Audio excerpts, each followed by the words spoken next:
Hey friends, it's Mr. E here, and today I'd like to talk about the Zealot. The Zealot is my original class. I picked this guy up when Darktide launched, and for the first, I want to say more than a year, I only played a Zealot.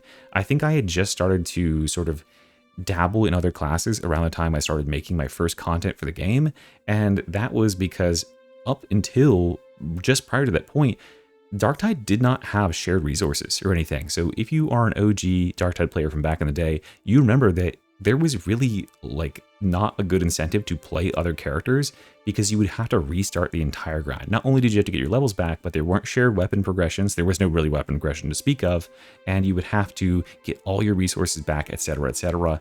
It could be a real pain to manage more than one character in the original version of this game's like crafting and equipment system. So I main Zealot for probably about 800 hours, I would say, which is still, close to 1/5 of my total playtime. I'm about a level 700 Zealot, and I have retained a ton of that mechanical skill.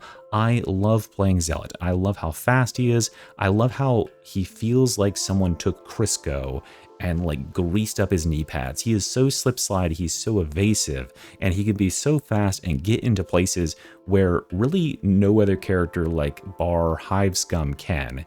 And that is really cool. However, over the years, I think he's lost a lot of his shine, and that is why I think he's my runner-up for most needed rework. I know a lot of people definitely want his rework first. The reason I advocate for the veteran getting the rework first is because I feel like the veteran is just on the cusp of a lot of improvement with a very small number of changes, right? The veteran could receive a few tweaks here and there and get a lot more viability to a lot more builds because the veteran is just designed to be very diverse within the tree already. It's just a lack of talent points to spend to really diversify yourself, and that could be fixed with some simple tree tweaks. But on the Zealots, on the other hand with the Zealot here, the Zealot is encountering a problem where really none of his builds differentiate themselves at all, and I love playing the Zealot, don't get me wrong. I know a lot of players who do love playing the Zealot, and he is like the de facto hardcore try-hard character for this game because he's so standard.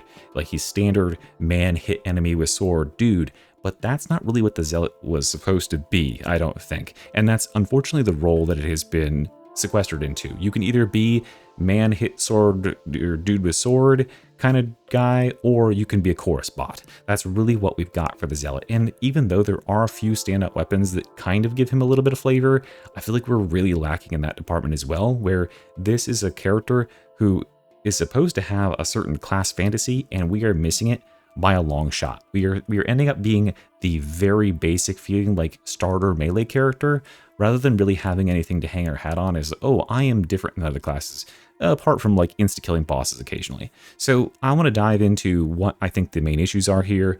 I don't want this to go super over long like I did with the veteran, so I'm going to break it down into 4 relatively succinct parts. The 4 main issues I want to address for this character are the difference in the value of the blue nodes, where on this character, as I'll explain in more detail in a second, on this character, I think there's a lot of those blue nodes, the non-aura, non-ability nodes that are obvious picks, and there's a lot that are just complete junk, and so we end up just having very similar builds every single time. And those nodes also don't really bring any flavor to the characters such that they can differentiate themselves from each other, even within using different weapons, etc. The second thing I'll talk about is the sort of imbalance of the abilities, or rather how 2 of these abilities are more or less the same thing, and one of them is this wacky, weird fucking thing that breaks the game entirely and probably shouldn't exist at all. The third thing I'll talk about is the keystones, how these keystones are, 2 of them are, again, almost mirror images of each other and really don't push players towards giving any like concrete way to differentiate their builds. They can be used interchangeably, which is a good thing, I guess, kinda, but also it really doesn't help to inspire players and push players to have builds that feel different when they're playing with them. And finally, the thing that I have the least sway over, and we're completely in Fatshark's hands here, is the overall class fantasy. This is why I held off on saying this class should be the first to get a rework, is because I think this class will require a lot of effort to bring to the level where I would expect it to be, which would be something akin to a sister battle, like a store brand sister battle, right? Right now, It's supposed to be, on the tin, a holy fighter with, pious frenzy and diving into enemies and not caring about life or death, just only serving for the Emperor. And we have the Flame, we have the Bolter, we have all the elements of the Sister of Battle there, but we're lacking in that real flavor, that holy power. We just kind of end up feeling like basic melee dude at the end of the day. And a lot of that comes down to lacking the appropriate weapons that would fit with a character of this nature, which again is entirely in Fat Shark's hands to introduce some new weapons to the game. Please, please, please, pretty please, the cherry on top. Okay, so with that being said, let's go ahead and dive in with that first point. I want to start by talking about the blue nodes in the tree and just elucidate what I mean about how there are really not that many options within the tree. So when I talked about the veteran, I had a similar sort of point with the veteran where a lot of his blue nodes in his tree are incredibly high value, and you will take them in every single build because they simply provide more value to your build than even taking keystones do a lot of times. And because these are so high value, the builds end up taking them over and over and over again, and then you end up with this sort of mono build. A similar thing occurs here in the Zealot, but the reason the Zealot has these obvious choices in his tree is because he has a really, really high number of nodes that are very low value, that are obvious, like do not picks even for absolute beginner players. So I'm just going to go over this tree from top to bottom and point out these just weird oddity nodes. And first of all, I understand generally what Fat Shark was going for. I like the concept behind having quality of life nodes, a mixture of like offensive based nodes and nodes that modify or can give you a different way to approach combat. The problem is that spending a node on that is a direct reduction in your power, in what you can do to actually combat the enemy. And when we're a DPS character, that stuff starts to really matter, right? So up at the top in this little top rhombus here, you should be seeing the talent tree on your screen. Comment down below if Mr. Reed forgot to put this up here, but I think you remembered this time. We have some obvious winners. The whole top row is generally pretty good depending on where you're flexing. Good top row, but right here in the second row, we already run into some inequalities. Second Wind is simply one of the most powerful toughness regeneration talents in the entire game, bar none. The ability to regenerate toughness on a dodge is sickeningly overpowered. Like, it's so good. I did a challenge run where I was banned from using this, and it was hell. It was literal hell. This sucks to not have. So this is so good. And then enemies within, enemies without is not too far behind the passive regeneration of 2.5 per second when you're near enemies, up to 7.5% enemies. When you're surrounded by enemies, that is really good. That's a good consistent amount of toughness, and it absolutely makes these other options here look like jokes, especially Voice of Terror, which I have no idea how this persisted into this version of the talent tree from the original, or the sort of pseudo original, the previous version. This is a complete joke and offers no value for anybody. No one should be taking that. Blood Redemption is only 5% on every melee kill instantly, so you go from 5 to 10, whereas like the Veteran gets a talent that doubles this on all kills, which is just far better. And then Vicious Offering is going to give you 15%, so you get the 5 and then another 10 for a heavy attack kill, but none of these are going to compare to the ability to regenerate toughness while just dodging enemies or just being near enemies passively, and we don't have a whole lot of points to spend dillying around up here. So these two are just obvious winners. Then we have Duelist, which is, a general obvious include, and Purge and Clean, which is not too bad either. We come down to this row, and by the way, I'm not going to be talking about grenades in here. I'll have a video I'm sort of tooling on where I want to talk about the overall grenade ammo resource economy. I think that would address a large issue with grenades in the game, but that'll be for a different sort of thought experiment. But down here in this middle section, which I like the layout of this middle section, don't get me wrong, I kind of like the choices this lays out. However, again, we have very obvious, like terrible choices that offer no value to your character. So up in the top row, we get like Sustained Assault, Holy Revenant, There Hath Be Swift. These are all pretty good. I would say this is like S, and then like B tier. But then we have Out of Pocket, which is horrendous. This is one of the most useless talents I could possibly imagine in this game. You have to get 5 melee backstab kills to replenish only 25% of your missing ammo from your reserve when swapped into your range weapon. This only stacks 5 times, so you can only reload 1/4 of your magazine, and this is not free ammo, so it doesn't even provide free ammo. This is completely useless, and I have no idea why it's here. It's bizarre. This baffles me that this somehow made it into this tree. Unseen Blade is, I guess, okay, but it only works with the Shroud field, right? Generally, because enemies need to not be targeting you. Shield of Contempt and against the odds are okay. But over here, Desperation is fine for certain builds, and then Punishment is, again, terrible.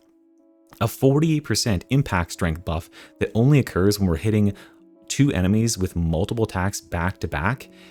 This is really, really poor. 40% impact strength on most Zealot weapons is almost unnoticeable because he doesn't exactly have a whole lot of stagger on his weapons, and taking this node offers you no damage, notably. No damage, no attack speed, no survivability, it's only going to trigger when there's 2 enemies you're hitting multiple times back to back. This is not going to come into play ever. So that is just completely out. And then we have another thing down here. We have Faithful Frenzy. Obvious, like all these in this row are super good choices. But then down here, we have Abolish Blasphemers. Very good. Master's Retribution. Pretty good.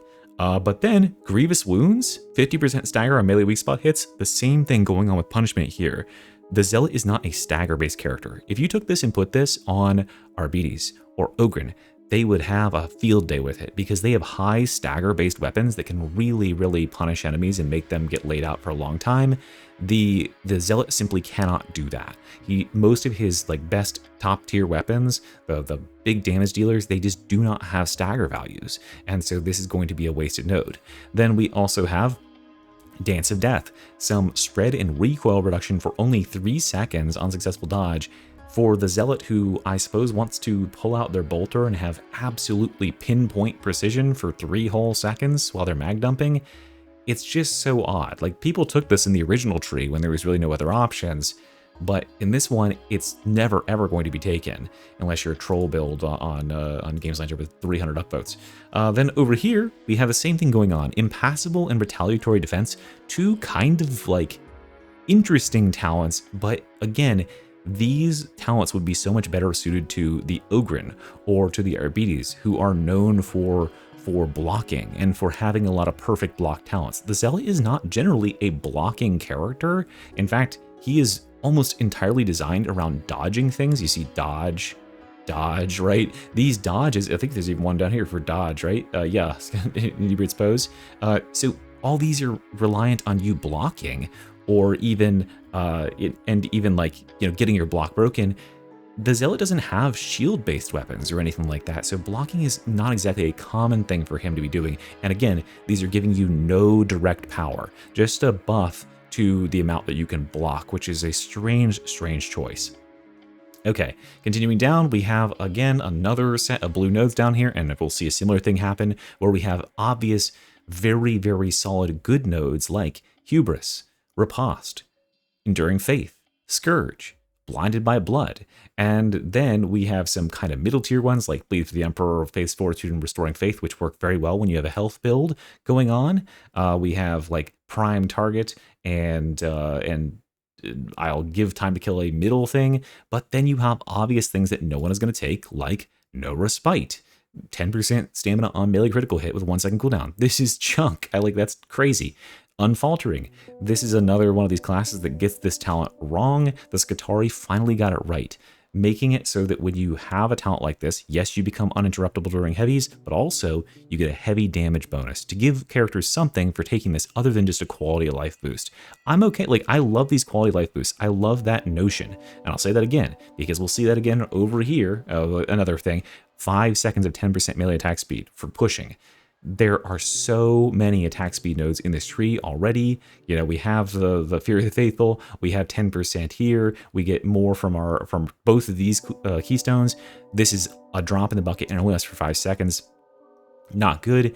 And then over here, same thing. Time to Kill and Behind the Lines are very, very niche use, right? It expects you to get behind enemies and then backstab, and that will cause enemies nearby to be suppressed. And that only works on ranged enemies because suppression only works on ranged enemies, right? So the idea is that all the ranged enemies around you will run away. But that's only within 8 meters. And many times, enemies that are ranged are standing a little bit further away than 8 meters, and they will proceed to shoot you and kill you. And that is also sometimes just doesn't work, right? It's not very consistent. And again, this has zero direct impact on your power. If this isn't doing anything, if you have a game that is entirely comprised of melee enemies, you effectively have one of your nodes that is doing nothing to add to your power. And it's not like the Zealot is overflowing with power compared to other characters either, so he kind of needs those. Same thing with Relentless Fervor, another one of these nodes that is like quality of life only. There's no other benefit here. 10% sprint speed and minus 10% sprint cost. Sprinting for 1 second grants slowdown immunity. I can't fathom why this would be chosen by anybody, because like you would obviously look at this on its surface and say, who do I want 10% sprint speed and sprint cost, or when I dodge I'm getting 15% melee damage lasting 8 seconds, right? The choice is very obvious on its face. This is just not a buff to your player power almost at all. It gives very, very little. And so that's what ends up happening is there's so many obvious good choices that you will take in like almost every build. And there's a bunch of D tier, F tier choices that no one has any reason to take. And so it becomes very obvious, even to inexperienced players, what the so-called meta is. And that's the problem with the blue nodes. So all I'm saying is go back in to all these junk blue nodes like Out of Pocket and stuff like that and give them a fuck ton of power. Give them a massive buff. Make Out of Pocket replenish 20% of your ammo of your magazine on a backstab kill up to 5 times. And this is like, or only happens once every 10 seconds or something like that, right? But it's free ammo, right? That would be amazing. It would be able to reload your bolter for free if you can get 5 backstab kills. It would require a lot of finesse to do that, but that would be very, very impactful to the game. This is completely unimpactful. These block nodes, man, I don't know what you do with those, but there's all sorts of ideas we could do here. But I think as a rule of thumb, everything needs to be adding to the character's like combat prowess in some way, unless the character is like crazy statted already, right? There's very few characters in the game that have good talents that aren't just directly like adds more defense or more regeneration or adds more damage. Almost every single good node in the game does something to that sort, and the Zealot has an overabundance of them that just don't do anything like that. It's utility only. It's flavor only. Okay, moving on past the blue stuff because I feel like I went too long on that. But let's talk about abilities here. The abilities on the Zealot are very all over the place. The first problem I have with the abilities is that these two abilities, Shroud Field and Fury of the Faithful, are virtually identical. This might sound kind of weird, but if you look at what they can do, this one enables you to restore 50% toughness, and your next hit gets 25% boosted damage, is 100% rending, and is a guaranteed crit with a cooldown of 30 seconds.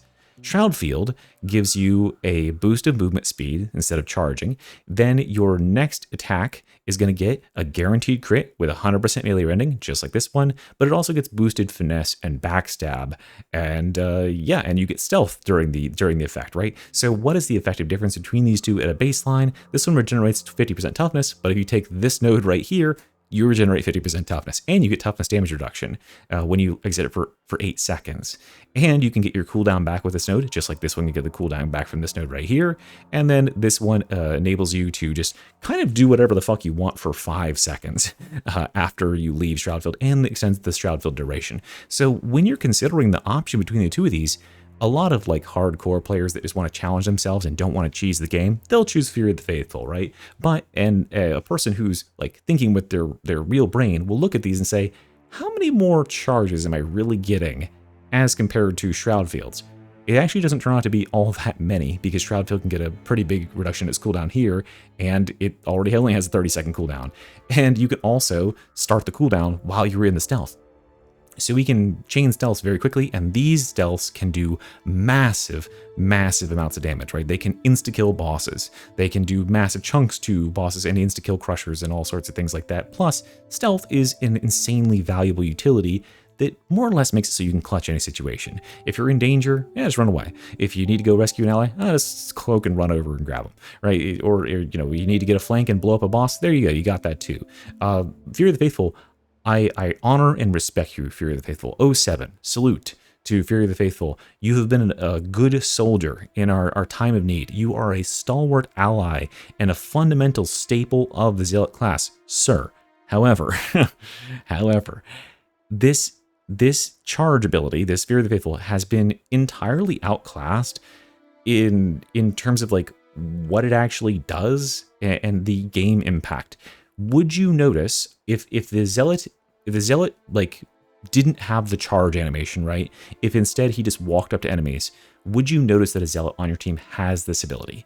The answer is probably no, right? Because it's just going to boost one attack for a moderate amount, and then he's going to get some extra attack speed, right?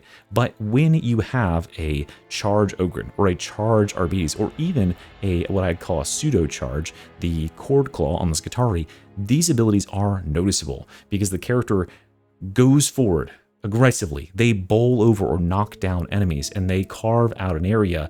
They are having a game impact outside of, oh, I hit one enemy extra hard, right? That is the role of this ability, is assassinating one target extra hard. This ends up having really no flavor other than, oh, I can run around a lot. Guess what you can run around a lot with also? Shroudfield. And you can also just passively just like skirt under every single gunner fire anyway, so dodging bullets is kind of pointless. So what I would say if I wanted to update Fury of the Faithful to make this, first of all, better in terms of competing and being different and offering something to, because this is inherently a selfish ability, right? Shroudfield is a selfish ability. It's stealth. You're supposed to be the assassin. Assassins and rogues aren't exactly known for being team players.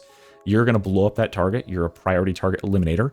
This should be a front line. I am the first in. I'm the vanguard. I'm charging in. I'm breaking the ranks. Akin to Indomitable for the Ogryn. Akin to Break the Line for the Arbides. Why don't we give this a sort of a flashbang, like a holy radiance effect?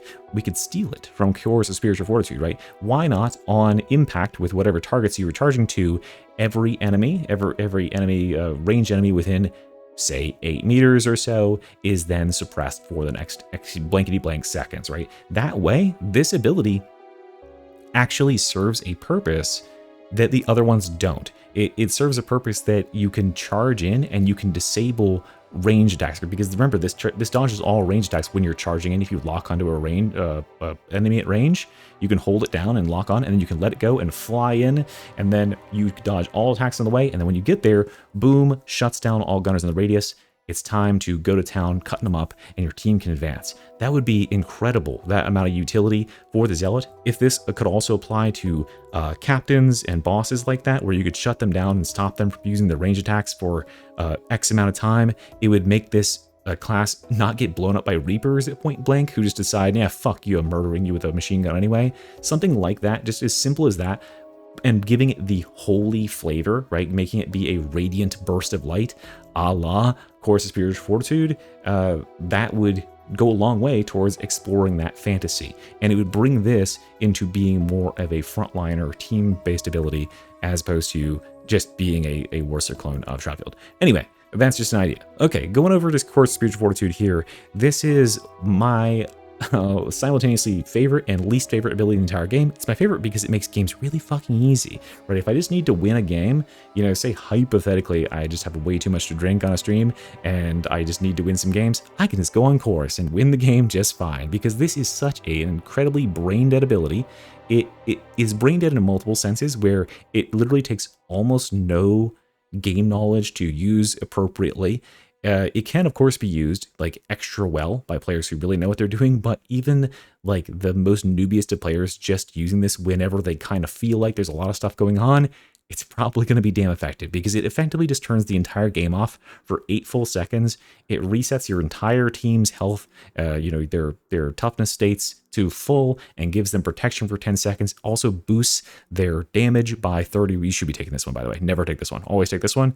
But it boosts their damage by 30% for what amounts to being like almost 12 full seconds, which is tremendous. This ability is incredibly overpowered in like the most difficult modes in the game, where making space and stopping anything the enemies can do, bosses, everything is stopped by this. And it also has this massive suppression aura. As you use this ability, it pulses wider and wider and wider, and those pulses will hit range enemies and stop them from shooting for a very long time. So it just completely disables those threats as well. This ability fundamentally does not need to do this sort of thing. Right, this is egregious, the level to which this ability just completely turns off the game. It is, I would say, definitively anti-fun. Yeah, this is a very anti-fun ability. It's not fun for anybody who is playing as this character, because you literally can't attack or really do anything. You can kind of mantle and dodge while you've got this going on, and that's it. And it's also not fun for really your team, because the enemies stop fighting back, and that's the whole point of the game, is that the enemies can actually like do something and fight back, right? So I think that this ability needs to receive a pretty massive overhaul. I think the first thing I would do is free the Zealot who is using this. It should not be a burden to them. They just don't get to play the game when this is going on. They have to stand there and be chorus bitch for like almost 10 full seconds and just like hold their little stupid thing up. That feels bad, and it almost never is like exciting in any way. Maybe like once in a blue moon you get to push a boss up a cliff or something, but that is very few and far between, and the rest of the time you just kind of are waiting around to be able to pull your weapon back out. That sucks. That should definitely go. So I'm thinking what we do here for the starters, before we change anything else, is we make it so that the Zealot this just pulses from the Zealot, right? We can do it, and it pulses from the Zealot themselves. Maybe they sing a holy chant, you know, let's wield a holy relic. It's got a book here. Everyone calls it book, but it doesn't have a book. It has like a relic that you hold in your hand. But it could just pulse from the Zealot himself, and he could still retain doing his attacks and everything while it's going on. At the same time, it definitely should not be just stopping everything in the fucking world from like acting and doing anything.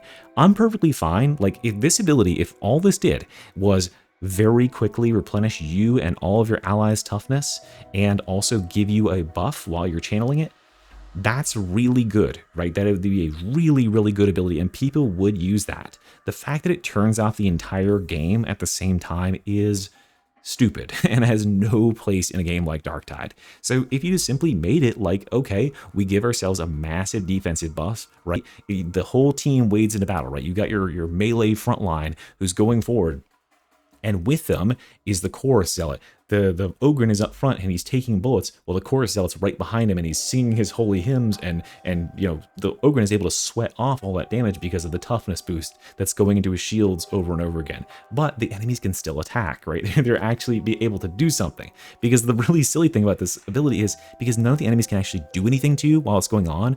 All this replenishment that's going on, 45%, you know, every 0.8 seconds for the entire duration, it's completely overkill. It's completely wasted, because you're topped out on toughness within the first 2.4 seconds, and then it continues to go on for 3 times that duration, and nothing actually hits you at all. It's complete overkill. It's completely wasted.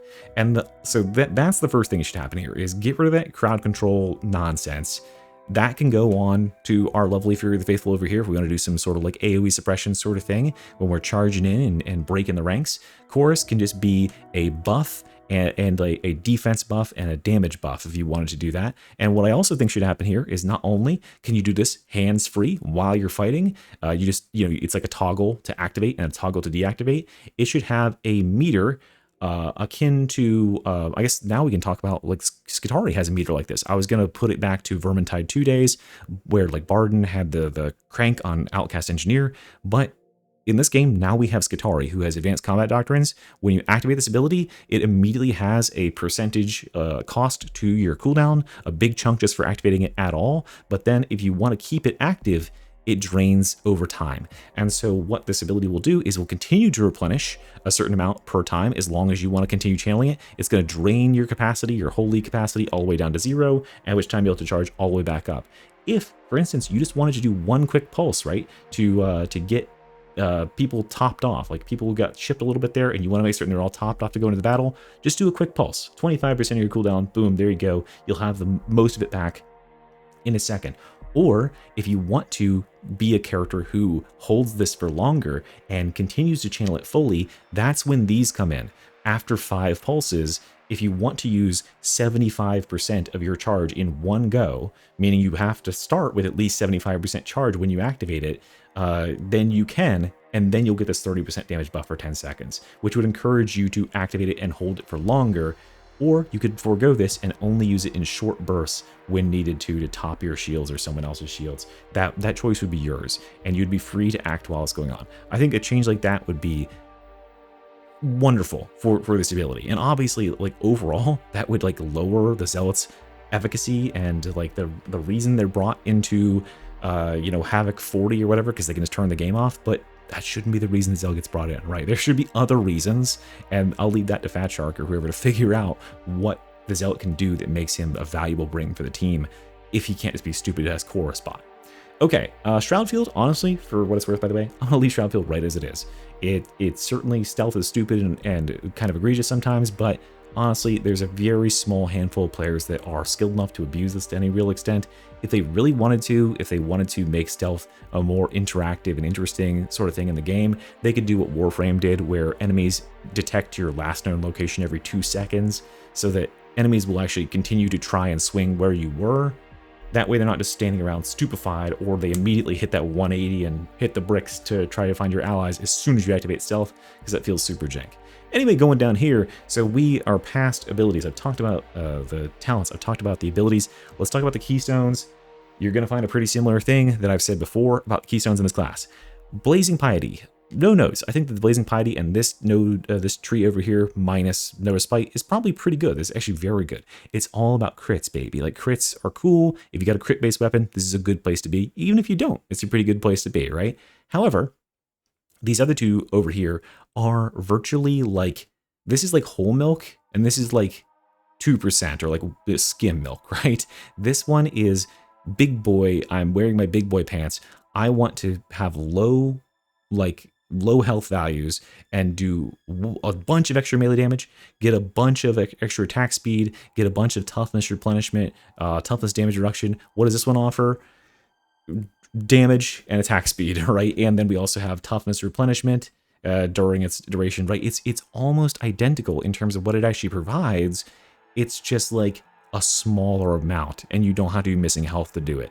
This is just super, like, this is super uninspired to me. Inexorable Judgment, if I were to change one here, obviously Inexorable Judgment is getting the axe here, because Martyrdom actually has a cool concept going on, even though I don't fully agree with like how it's sort of like designed, like what it requires.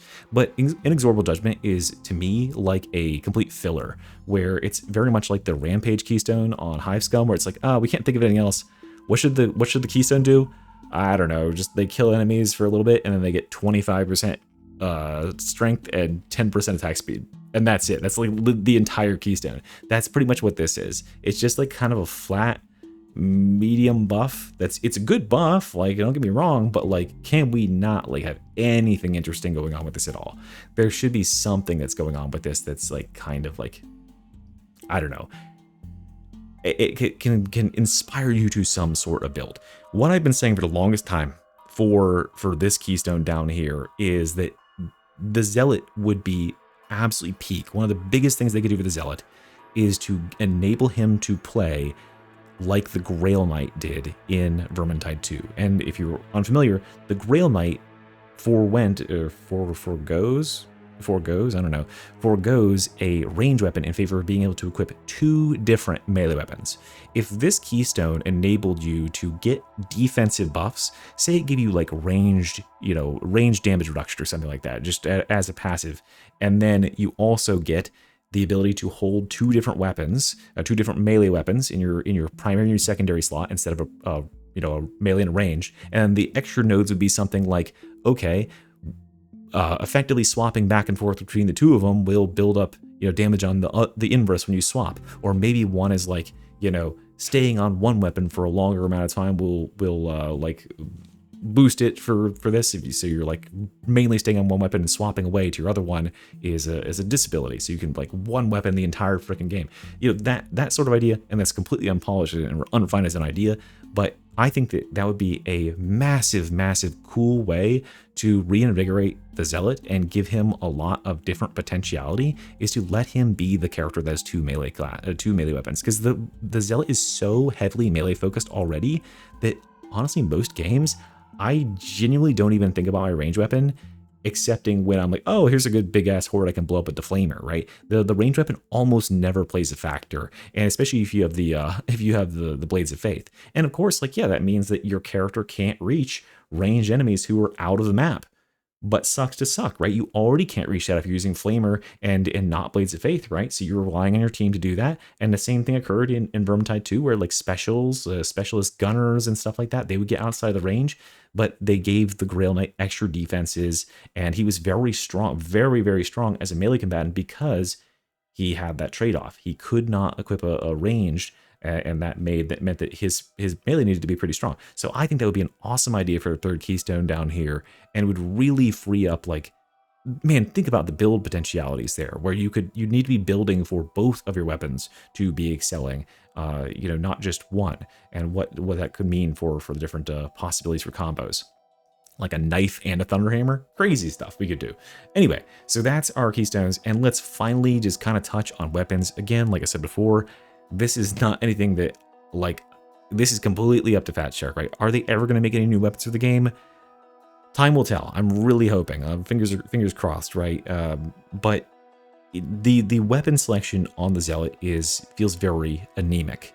If you are uninitiated, I'll bring it up on the screen for you now. So here are our weapon options for the Zealot for melee. We have the Devil's Claw swords, and I'll just kind of like give my opinion on whether or not this feels like I would expect a Zealot weapon to feel, like a sister battle weapon to feel.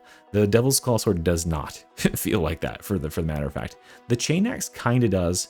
The Chain Sword, not really, and also it is very weak. The axes, they are very lacking in flavor, I guess, maybe, but they're very lacking in flavor, and they're just kind of not all that great. The dagger definitely does not feel like a Zealot weapon, but unfortunately it's one of the Zealot's best weapons. The Crusher does feel like a good Zealot weapon, and it would be cool if the Crusher was like, you know, something that was interesting to use, but it is like a big metal stick that you hit guys with kind of slowly, and it kind of is boring and sucks. The Dueling Sword definitely is not a Zealot weapon, but it's on there anyway. The Eviscerator, 100% a Zealot weapon. More like this, more power weapons, big two-handed fuck-off swords would be awesome and uber epic. The Heavy Sword just is like a fucking sword, doesn't feel like a Zealot weapon. The Relic Blade is the peak, pinnacle, de facto, like, characteristic Zealot weapon. When I think about the class, I think about the Relic Blade. This is a peak weapon. This weapon feels like Zealot. It is blessed with energies and has a big fucking, like, Crucis icon on it.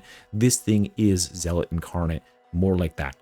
Shock Maul, not Zealot. Tack Axe, not Zealot. Thunderhammer, yes, this is a Zealot weapon, right? It's definitively a Zealot weapon. It's an exclusive weapon, right? So we are nailing the fantasy with the exclusives only, but everything outside of that just does not really give me anything to play off of. And out of the exclusives, the Relic Blade is like the one that most players can actually like use and wield and get any power out of.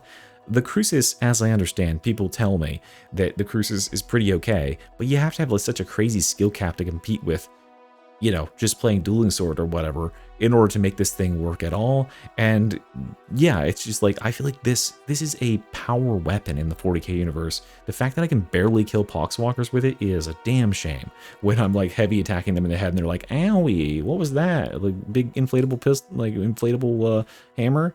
Over here on the range side, there are so many like auto guns and shotguns and garbage. Like these are not Zealot weapons, my man. Like maybe a double barrel shotgun, but like las guns, nah, that shit is straight out. What the Zealot needs is like big explosive, you know, the bolt guns. Shredder's kind of cool, like just having a little sidearm, a pistol, fine, but like the flamer, the bolt guns, the bolt pistol, that stuff is inherently Zealot. Look to the Sister Battle for inspiration. What did they wield in their secondary? The Melta, the, you know, the bolter, the all that sort of shit. That stuff is really, really cool. I think that like having the Zealot have a ranged weapon is still definitely a good idea. You wouldn't want to have it be all Grail Knight where he doesn't have any ranged weapons at all, but he shouldn't be like 75-80% of his arsenal shouldn't be just like regular dude, you know, guns. This is not like playing to his fantasy and they're super boring. I get that they're going to be here, but can we get something else flavorful? And just as like some general ideas, of course, in the range slot, the Melta. Everyone's been saying it for the longest time. Let's just fucking do it. Come on, Fat Shark, let's go. But also in our primary slot, where are X and Shield, right? Where is Power Sword and Shield? Where is Shock Maul and Shield? Like, you know, akin to the RBs. Where is Flail of any sort? Like a Flail would be so insane on the Zealot. A Polearm, right? We have so many martial weapons because the Zealots are, you know, they're frontline fighters. They should have these martial weapons in their kits that that you would find like on a fighter in D&D or like a paladin in D&D. That's the sort of stuff that you'd want to see out here. So having like cool like shield combo weapons, and obviously now that we have like broken the seal and we've got two back-to-back classes that have a weapon in both hands, oh mercy me, you know, dual wielding, it's crazy. Where's our dual wield? The Zealot is a character that 100% should be dual wielding something. Don't know what it is. Probably like axes or something would be pretty fucking cool. That would be peak Zealot because we are a dive into battle. We don't need a goddamn shield. We're dying on this fucking battlefield, man. We are the Slayer. We're trying to be Slayer Barden here, right? Kind of. It take a little bit of that inspiration. That can't just be all Hive Scum's territory, right? So give him a dual wield something. Give him a Falch axe. Give him a one falchion and one axe, like we had in Vermintide 2 on Saltspire, where he was a Zealot. That shit rocks, having two different weapons and having like basically two different move combos. One's for armor, one's for cleaving hordes. That shit rocks. That's basically kind of what they have on the old Skitarii these days. So ideas like that would really add a lot of like flavor to the Zealot. That's again, this is where I'll tie it up. I'll put a big bow on the whole thing I'm saying.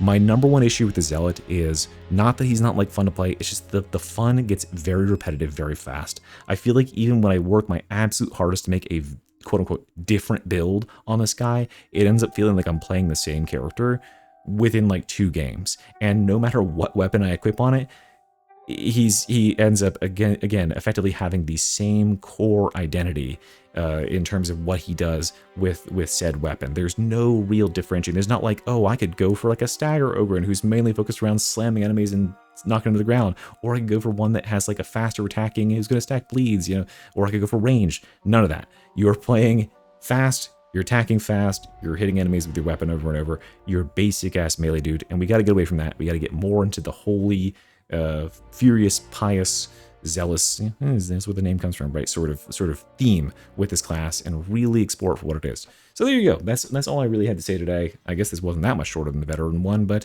I am very passionate about the Zealot. I think that this class could be so cool, especially the idea like having 2 different melee weapons would just tickle my fancy so much. Sound up in the comments if you got any other ideas about what they could do for our boy. He desperately, desperately needs it.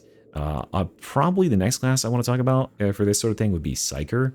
Oh, the Psyker's so powerful. It's like, he's probably good, but like, I wish he had some more stuff to do, you know, some more stuff that was less anti-fun. But anyway, that's for a different video.